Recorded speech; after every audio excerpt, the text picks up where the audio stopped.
Friends, आज हम देखेंगे एनसीसी बी एनसी सर्टिफिकेट के मोस्ट इंपॉर्टेंट क्वेश्चन पेपर। और ये फ्रेंड्स हमारे दोनों लैंग्वेज में होंगे, हिंदी और एज वेल एज इंग्लिश।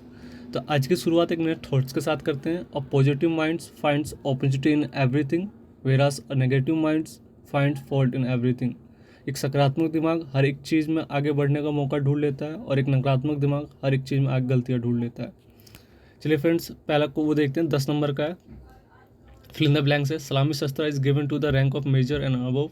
सलामी शस्त्र डैश रैंक तथा ऊपर दिया जाता है, तो किसे दिया जाता है आपको कमेंट करके बताना है। General salute is given to the dignitaries the rank of major general and above. सामान्य सैल्यूट रैंक के ऊपर डैश रैंक के ऊपर को दिया जाता है, किसे दिया जाता है आपको बताना है। The strength of guard of honour for president is dash 150 ranks. राष्ट्रपति को गार्ड ऑफ ऑनर देने के लिए डैश रैंक होना चाहिए, कितना होना चाहिए, वैसे 150 कैरेट्स होते हैं। All drill movements commence after getting into the attention position. Drill की सभी हरकतें डैश स्थिति आने के बाद शुरू होती हैं, तो यानी सावधान स्थिति आने के बाद शुरू होती हैं। और बाजू शस्त्र एक hold position grip with right hand, यानी बाजू शस्त्र एक पर हथियार होकर डैश में पकड़ा जाता है, तो कैसे पकड़ा जाता है वो बताना कमेंट करिए friends. Drill is 2 types. Drill is dash प्रकार की होती है, तो 2 प्रकार की होती है, एग्जीक्यूटिव एंड मतलब एग्जीक्यूटिव एंड काशनरी, ठीक है। While presenting of the honour distance between the cadets is dash 24 inches. Guard of honour के दौरान कैडेट के बीच डैश इंच का फासला होता है, तो आपको बताना कितने इंच का होता है। द डिस्टेंस बिटवीन 2 लाइन्स खुली line in dash is 75 inches. खुली लाइन में चाल में किन 2 लाइनों के बीच डैश का फासला होता है, कितना होता है आपको बताना है। 2 parts of words of command and executive and executive. Word of command के 2 भाग होते हैं, एग्जीक्यूटिव एंड एग्जीक्यूटिव, बताना है आपको। While doing movement on stand, else raise the foot 6 inch from the ground। विश्राम के दौरान हरकत करते समय जमीन से डैश मतलब इंच ऊपर उठता है, कितना उठता है ये बताना है आपको। राइट 5 एडवांटेज ऑफ ड्रिल, ठीक है। ड्रिल के आपको 5 वो लिखने एडवांटेज लिखनी है। तो ड्रिल सीनियर को अधिकारी से बातचीत करने का तरीका सिखाती है। ड्रिल ड्रेस पहनने का ढंग सिखाती है। ड्रिल चलने फिरने के ढंग सिखाती है। ड्रिल से कमांड और कंट्रोल में मदद मिलती है। ड्रिल करने से शरीर में चुस्ती फुर्ती आती है। आपको फिर ये देखना है, difference between dismiss and falling out, यानी विसर्जन और लाइन तोड़ने में अंतर बताओ। तो फॉलिंग आउट क्या है, to leave the rank of temporarily, ठीक है, मतलब टेम्पोररी तौर पर इसे छोड़ा जाता है रैंक को, मतलब अपनी फाइल को।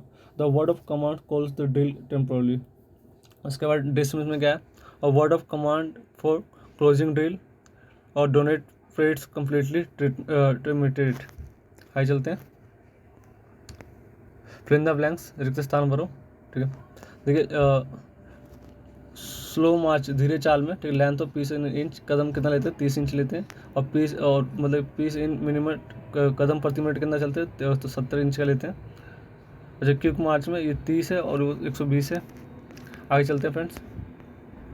Right the duties of sanitary quarter guard, तो he should be alert, he should stand in the place brief the guard of commander, give proper station to all officer passing in front of quarter guard, write any 5 undesirable action in the drill। तो drill की 5 बुरी आदतें लिखें। तो movement of eyes attention position, उसका dragging of feet, movement of tools and attention position, clicking the heels and hopping and jumping. Weapon training से देख लेते हैं फ्रेंड्स, काफ़ी अच्छे क्वेश्चन आते हैं। तो what do mean by MPI, तो MPI से आप क्या समझते हैं। तो the central point of area covered by the group of round fired with the consistent aim and held the same aiming mark the called MPI means point of impact. Friends, मतलब जो बंदूक के ऊपर एक छोटी सी बनी होती है पैनल सी, जिस पर आप देख के निशान लगाते हो, उसे MPI कहते हैं। What does red flag indicate on fire range, firing range को लाल झंडा क्या दर्शाता था। Red flag indicate that no firing should take place on the fire should cease forthwith. आगे देखते हैं,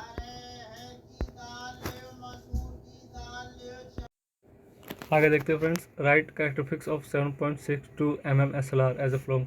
7.62 mm SLR के लक्षण और बिंदु अनुसार लिखो। तो 7.62 mm SLR की लेंथ कितनी होती है, लंबाई कितनी होती है विथ वर्ट के साथ, तो 1139.22 mm और 44.85 इंचेस। वेट राइट ओनली कितने होते हैं, 4.4 kg की होती है वजन होता है उसका। इफेक्टिव रेंज कितना होता है, 275 मीटर या 300 यार्ड। मैगजीन कैपेसिटी कितनी होती है, 20 राउंड्स होती है। कैलिबर कितना होता है, 7.62 mm। हमेशा याद रखना, किसी भी गन का आपसे कैलिबर पूछता है तो जो उसकी न्यूमेरिकल वैल्यू होती है जैसे 0.22 या 7.62, ये उसके कैलिबर होते हैं। आगे चलते हैं। What are the types of firing position for 7.62 mm SLR। तो 7.62 mm SLR के कितने पोजीशन में फायर किया जाता है, तो लेइंग पोजीशन यानी लेट के, स्टैंडिंग पोजीशन, उसके बाद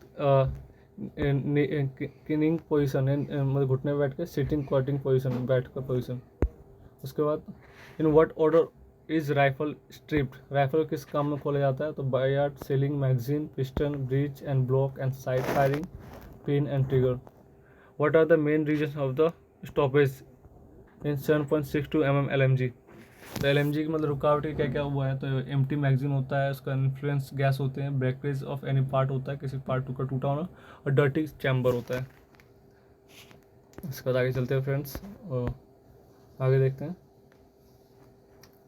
नेशनल इंटीग्रेशन से देख लेते हैं। Percentage of Muslim population of India is dash. तो भारत में मुस्लिम समुदाय कितने प्रतिशत लोग रहते हैं, तो आपको बताना है। आपको अभी रिसेंट में डाटा आने वाला है, ये शायद आ चुका है, आप देख लीजिएगा। Simon commission visited in India 1927। Simon commission Bharat में कब डैश में आया था, तो बताना है। The capital of Sikkim is dash. तो सिक्किम की राजधानी क्या है, तो गंगटोक है। The Indian national Congress was establish in 1885 में किया गया था। Doctor Bhimrao Ambedkar was chairman of constitution framing committee के अध्यक्ष थे।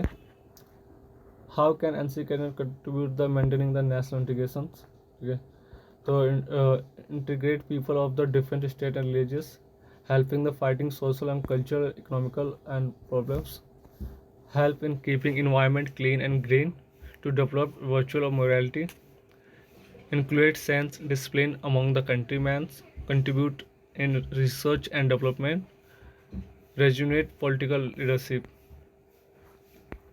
इसके आगे चलते हैं friends. what do you mean by motivation। Motivation से आप क्या समझते हैं, motivation in the process by which one inspired to act the desired manner with help of qualitative position। आगे चलते friends. what what can be achieved from the disciplines। हम अनुशासन से क्या प्राप्त कर सकते हैं, तो discipline, wealth, together the other qualities of the courage, endurance and alertness, and commercial discipline teaches self control and correct behavior at all the times। अच्छा, राइट एंड 5 लीडरशिप राइट नेतृत्व के 5 गुण लिखे हैं, तो bearing, courage, disability, endurance, enthusiasm, initiative, integrity, judgement, justice, loyalty and tact. इसके बाद friends और देखते हैं, आगे देखिए। How does NCC play an important role in personality character development. तो मतलब कि NCC किस प्रकार से आपका व्यक्तित्व और चरित्र निर्माण महत्वपूर्ण भूमिका निभाती है। The NCC cadet in developing the overall personality character cadets. ठीक है, यहाँ मतलब इस तरीके से drill active participation in drill help the individual to keep his posture and correct position, he will walk more confidently than others. Interaction of cadets is camp being in the NCC cadet, one can get many good opportunity to interact with others cadets from the different parts of the country having the different culture and tradition। Competition, the various competition held in the camp like the preparation of the flag area drill and performing culture, performing development, sportsmanship and among the cadets, sports, adventure activities, type these activities NCC cadets, number of the useful lessons and comradeship, healthy and competition, courage and the teamwork। What are the principles of administration, foresightness, economical flexibility and simplicity and cooperation। How can rise the morale of your subordinates। तो आप अपने अधीनस्थ को कैसे moral कैसे करोगे, तो to motivate ने प्रोत्साहित करना, to explain the in details विस्तार से समझाना, to increase their self confidence आत्मविश्वास बढ़ाना। इसके बाद है what are the duties of good citizen. तो एक अच्छे नागरिक के क्या क्या कर्तव्य हैं, तो be loyal and on the organs of the state, partyism and prejudice, independence of the country. उसके बाद service before the self, sense of duty, care and protection of the government property, high character and consider right other civilians and also the important of as your honour right. तो friends आगे चलते हैं। और friends आज के लिए इतना enough है, ठीक है। इसके बाद मैं आपको पार्ट 2 के वीडियो में डाल दूंगा। जय हिंद, जय भारत।